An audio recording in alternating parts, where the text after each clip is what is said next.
ഭാരതത്തെയും അഫ്ഗാനിസ്ഥാനെയും ലക്ഷ്യം വെച്ച് പാകിസ്ഥാൻ ഭീകരതയ്ക്ക് പിന്തുണ നൽകുന്നതിന് എതിരെ അമേരിക്കയും രംഗത്തെത്തിയിട്ടുണ്ട്. അമേരിക്കൻ സൈന്യത്തിന്റെ 250-ാം വാർഷിക ആഘോഷത്തിൽ പങ്കെടുക്കാൻ പാക് സംയുക്ത സൈനിക മേധാവി അസിം മുനീർ വാഷിംഗ്ടണിലെത്തുന്ന വേളയിൽ എതിർപ്പ് രേഖപ്പെടുത്തുമെന്നാണ് വിവരം. ഐസൻ ജോസ് കൂടി ചേരുകയാണ് വിവരങ്ങളുമായി. ഐസൻ, പാകിസ്ഥാന് ശക്തമായ മുന്നറിയിപ്പ് അമേരിക്കയുടെ ഭാഗത്തു നിന്നുകൂടി.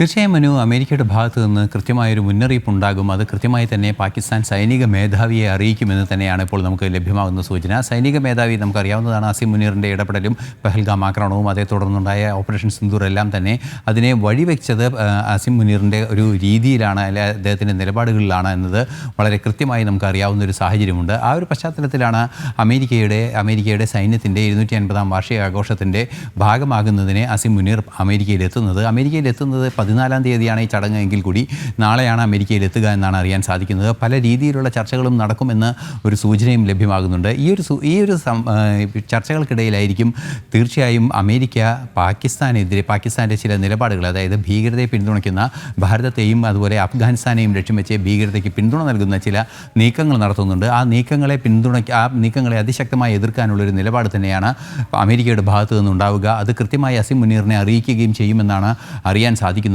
മാത്രമല്ല മറ്റു പല കാര്യങ്ങളും ഇതിനോടൊപ്പമുണ്ട് എന്നതാണ് ഒരു യാഥാർത്ഥ്യം. നമുക്കറിയാവുന്നതാണ്, ചൈനയുമായുള്ള അമേരിക്കയുടെ ബന്ധം കുറേയൊക്കെ ഇപ്പോൾ പരിഹരിക്കാൻ സാധിക്കുന്നുണ്ട്, അല്ലെങ്കിൽ ആ പ്രശ്നങ്ങൾ ഒഴിവാക്കുന്നതിനുള്ള ചർച്ചകളെല്ലാം നടക്കുന്നുണ്ട് എങ്കിൽ കൂടി ഇരു രാജ്യങ്ങളും തമ്മിൽ ഒരു മികച്ച ബന്ധമല്ല നിലനിൽക്കുന്നത്. അതേസമയം ചൈന പാകിസ്ഥാനെ വലിയ പിന്തുണ നൽകുന്ന നിക്ഷേപത്തിലും അതുപോലെ തന്നെ മറ്റു പശ്ചാത്തല സൗകര്യം ഒരുക്കുന്നതിലൊക്കെ ചൈന പാകിസ്ഥാനെ വലിയ പിന്തുണ നൽകുന്നുണ്ട്. ഇത്തരത്തിൽ നൽകുന്ന പിന്തുണ വലിയൊരു ബാധ്യതയായി പാകിസ്ഥാന് മാറുമെന്നൊരു ആശങ്ക പാകിസ്ഥാന് നേരത്തെ തന്നെ ഉണ്ട്.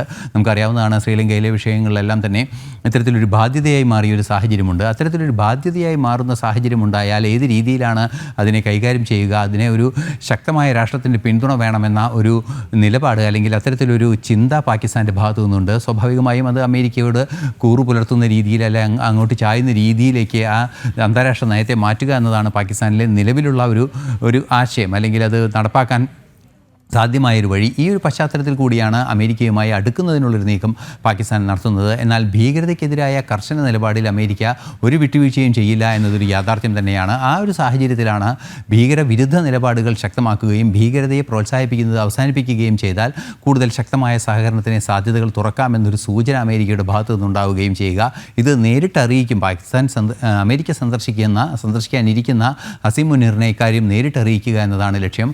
അസിം മുനീർ അമേരിക്ക സന്ദർശിക്കുന്നതോടെ ഈ കാര്യത്തിൽ ഒരു കൃത്യമായ നിലപാട് അമേരിക്കയ്ക്ക് പാകിസ്ഥാന് നൽകാനും പാകിസ്ഥാൻ സൈന്യത്തിന് പ്രത്യേകിച്ച് നൽകാനാകുമെന്നതാണ് ഏറെ പ്രാധാന്യത്തോടെ നോക്കിക്കാണേണ്ട വിഷയം. അനു.